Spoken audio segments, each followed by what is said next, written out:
YTPC, this top I'm not currently smoking nothing I smoked earlier. A little bit of Kool-Aid. Let's talk about something a bit different tonight. Let's talk about some auctions. Not anything like eBay or Amazon, whatever. Let's talk about auctions, floor auctions, house auctions, auction houses, auction blocks, in between auctions, everything you can sell auctions, storage auctions, cattle auctions. Well, we're going to talk about the auction house. This guy I'm going to start working for this coming Saturday. I've been with him previous for about 8 years. I have not done the auction in the last 4 or 5, and I got asked, and we are going to talk about it tonight.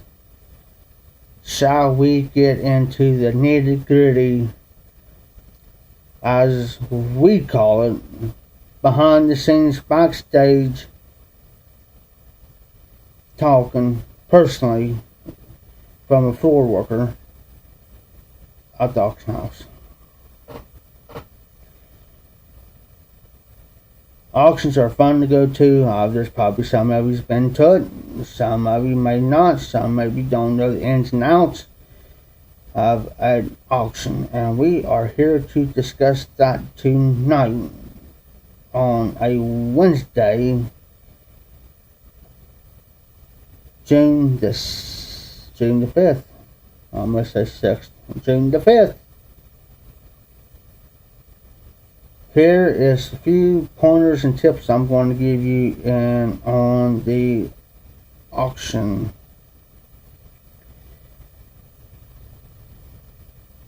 First off, always check your products before you buy. Before you buy anything and everything in that auction house that you might want to take home and cherish. Don't buy something and then get home and change your mind and say, I should have never bought that. I've done it. I've seen a lot of people do it. I have seen people come back to the auction house the previous day or that same night and say, man, or even after auction say, I don't want that. Okay, for one, this is what normally happens. For one, that consignor that brought that in, he's going to lose money on it. 2, the auctioneer's going to lose money. 3, that worker ain't going to get paid like he's supposed to get paid. Because that person that he's got to pay is going to have a few dollars more short on his pay. Have I ever got cut short on my pay? Yes, I have several times. And I'll tell you, before we go any further, we had a ticket writer one time. And I'm not bashing nobody, no putting nobody down, but she messed the whole ticket order up. Had everything messed up.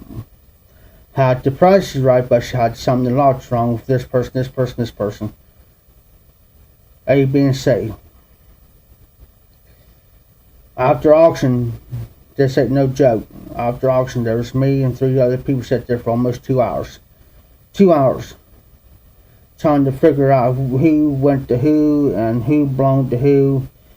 And luckily I was there because I know who some of the consignors were, and I know what they had.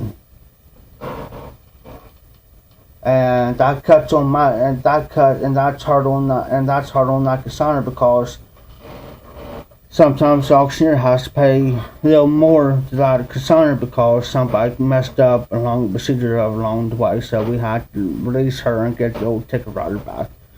But here's the thing. Here's the thing I'm going to teach you.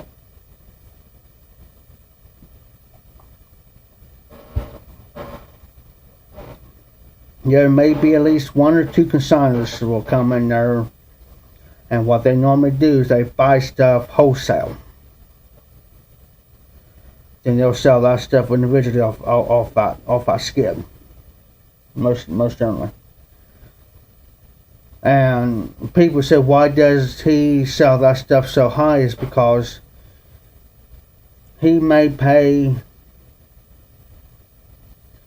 say like he paid $150, $175 for that skid. $150, $175. So what he's going to try to do is he's going to try to at least go over $200. And in other words, he's going to come out. He wants to come out ahead. In other words,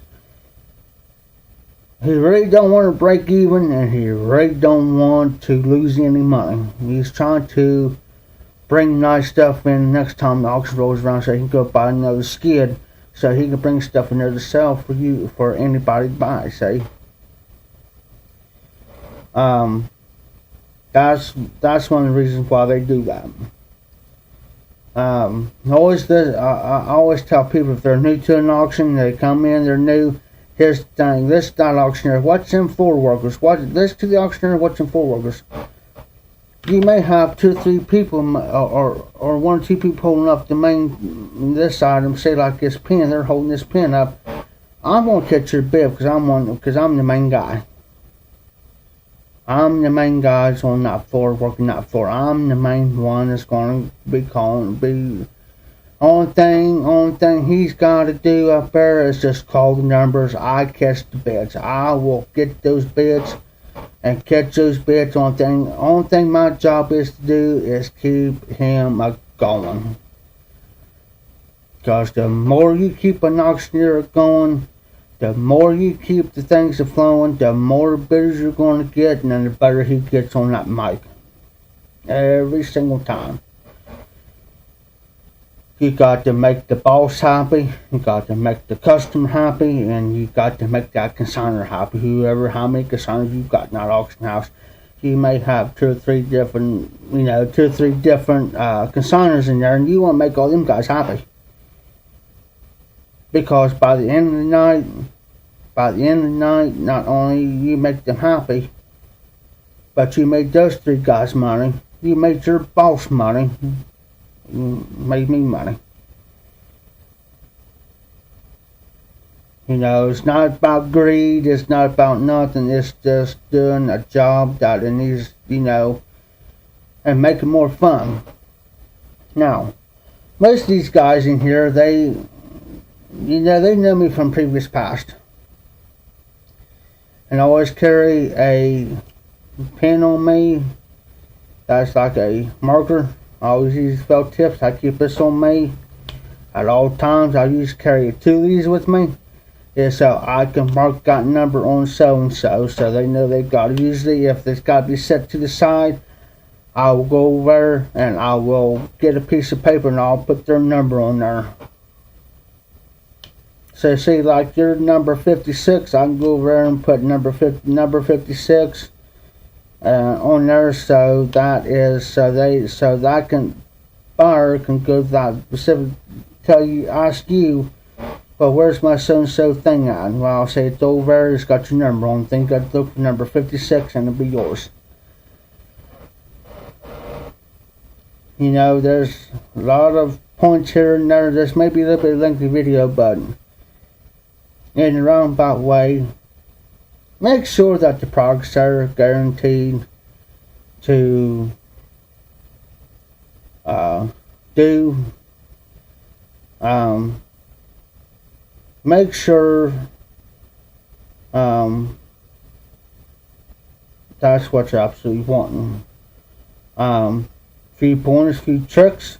If you're in the middle of a bid and you go like this, it's half. You go like that, that's a half. 3, 5, 4, 2, 1. Hand singles.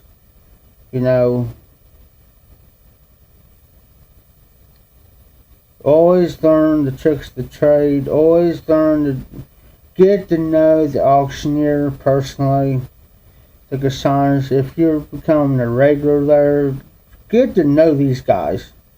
Wherever you may be at an auction, if they hold a weekly auction or monthly auctions, whatever, go to them. Get to know the workers, get to know the consigners, get to know the auctioneer a little bit better. Because not only that, you're helping yourself out and you're helping these guys out, and you are guaranteed to know what they're selling and what they got. If this certain consigner's got good stuff, you know he's got good stuff, and you want to connect with that person, become their friends, on and off. During the auction time, you know, whoever it may be, he's got to be biased, which means that, you know, you guys may be friends, but he's got to be fair to everybody else in that auction house, and he's got to do his job to make his money. But if he knows that you are his regular buyer, he's going to be happy. That's the main thing. Build a relationship with people. Build a relationship with them. That's how you get to know people. Personally, I've got people that I know, but there's some that's passed on, and I regret that because I became close friends with them, and I hadn't had a chance to actually see them for the last time. That's part of my fault.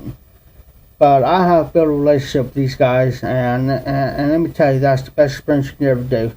As I showed up, I'm going to say this, I'm not bragging, I'm not boasting about it. I showed up this last Saturday night. I followed my gut, and I walked in, and I got asked by 2 to 3 different people if I want to come back. Well, when I'm going to come back and start working. The auctioneer made an offer. I made an offer. And we settled on an offer that I cannot turn down.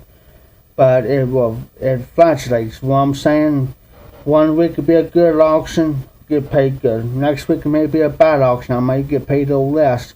It all depends. But as long as I can keep him going and keep that auction rolling and get people to get to buying and they get to know me, some of them knows me, some of them don't. But the ones that don't, they'll get to know me. And I hope some of this helps you guys out. And I hope that go to these auctions, and you'll be surprised. I've seen pipes, I've seen pipe racks, I have seen stuff, but it depends on where you're at. But it's got to go to these auctions, because you never know who's going to bring what in there. You never know who's going to do what, and you never know who's going to bring what in.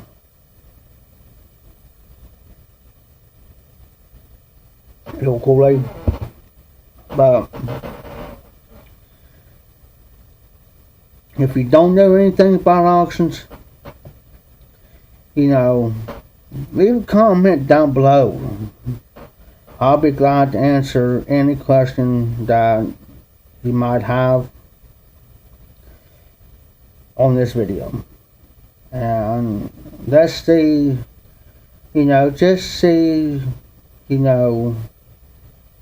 just see what's out there.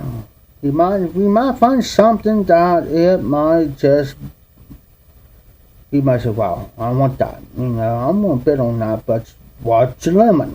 That's the main thing. Listen to the auctioneer at all times, because you might think he say like you might think he's going 10 now, 10 now, 10 now, 10, and he may be doing 100. So you got to be very careful listening to him. But this auctioneer I work for, he'll go 100 now, 100 now, 100 now, but got to listen. But I hope this helps out just a hair on auctions if you decide to go to any. It's going almost to the 15-minute mark, and I'm going to get off here. But like I said, if you decide you want to leave a comment down in the bucket. I'll be glad to answer the best of my ability. And if you have any questions on any type of auctions, feel free to ask. This is not no endorsement. This is not no paid thing. I'm just doing this on my own time.